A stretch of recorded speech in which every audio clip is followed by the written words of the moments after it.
Hello again. It's Ryan McKnight, aka Fearless Fixer. I get asked a lot about how did I get involved in leaking documents related to the LDS Church, or why do I try to do this? Why do I seek this out? So I thought I'd make a really quick video. I have covered this in other interviews, so this may be a rehash for some of you, and I don't want to belabor the point. If you want in detailed descriptions about the things I've been involved in, you could seek out other interviews that I've done. But basically, I was accidentally involved in the leak of what's been dubbed as the November policy. And for those that don't know what that is, in November of 2015, the LDS Church created a new policy that basically states that the children of same-sex couples cannot be baptized unless they meet two criteria. They must be 18 years or older, and they must disavow the relationship of the same-sex parent in question.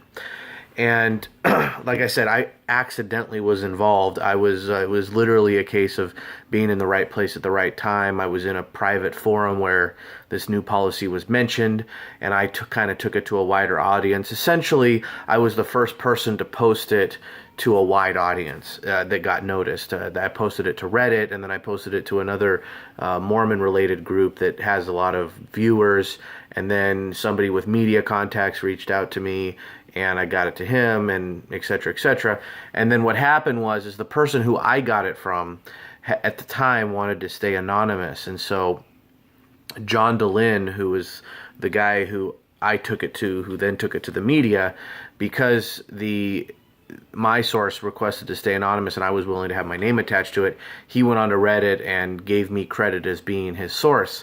So I became kind of dubbed as the leaker, which at the time, to be perfectly honest with you, as much as I appreciated the love and good words that it all brought me, it was really unwelcome at first and overwhelming with the people that were reaching out to me, both positive and negative. I had I believe 2 or 3 death threats, nothing that I took seriously, but they were crazy people, and but most of the messages were positive. But it was a spotlight that I really wasn't wanting or prepared for, and at the time it wasn't too big of a spotlight because my name wasn't actually in any of the media reports.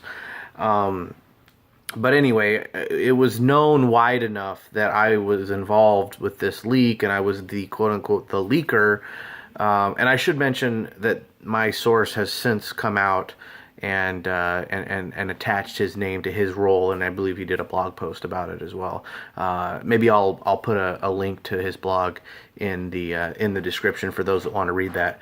But I started to get contacted like maybe once a month, about on average, from different people that were either current employees or they claimed to be former employees, and they would share various different tidbits with me.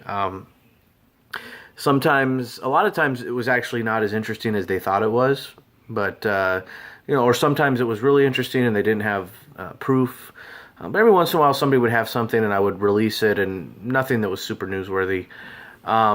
There was a guy who on Reddit who went by the name of Mormon Documents was his handle, and I'm not going to get into what happened with him. I'll probably make another video where I talk about it, but suffice it to say, I got involved with him and leaking some documents with him, and some of them were interesting, and so they got a lot of traction, at least on Reddit.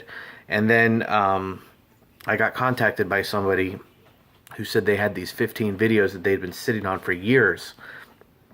And I said, yeah, okay, I'll make a YouTube channel. And I have no idea who the person is. They used a fake email address, and they actually disabled the email because I tried to actually email them, and I got a message back saying the email had been disabled. So I don't even have a way to contact them. If somebody were to come forward tomorrow and say, oh, it was me, I really wouldn't have any way to be able to verify that. I suppose if they could reproduce the emails between us, I suppose that would do it. But anyway, these videos, which I'll put a link to the YouTube channel below, so those that haven't seen the videos can go to it. There were a couple of videos in there that garnered some national attention, all the way to the point where the New York Times did a story. And this time my name was all over it. And so basically the snowball is building and building and building, and at this point, it's basically time to piss or get off the pot. And so I decided to really embrace this opportunity because I felt like I could do something worthwhile. And so I had been thinking about this WikiLeaks type site already, and I decided this kind of pushed me over the edge, and I put together a team, and I'll probably do a video at some point about our team and talk about that. But I put together a team. We worked really hard for a couple of months and put together the site Mormon Leaks, formerly known as Mormon WikiLeaks, which you can find that at mormonleaks.io, link in the description. And we launched that site to another fanfare, and it's been a huge success so far. We've received lots of documents. Not everything has been legitimate documents, but a lot of it has. And we're looking forward to the public reaction to those things as they come out. So anyway, that's kind of how I'm here today. I never really asked to be here. I never sought it out, but when the opportunity came, I decided to embrace it. And I do feel like, I feel like I'm doing something that's important. I do feel like I'm doing a good thing. And I suppose if that feeling ever goes away, then I guess I'll step away from this.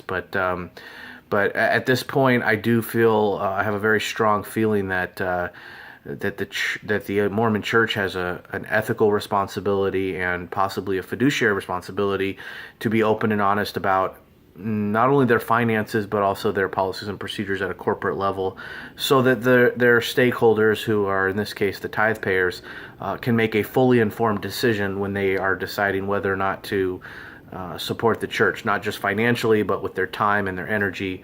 They're more than welcome to make that decision, but they shouldn't make that decision under false pretenses. So, I think that transparency puts people into a position to make a more informed decision.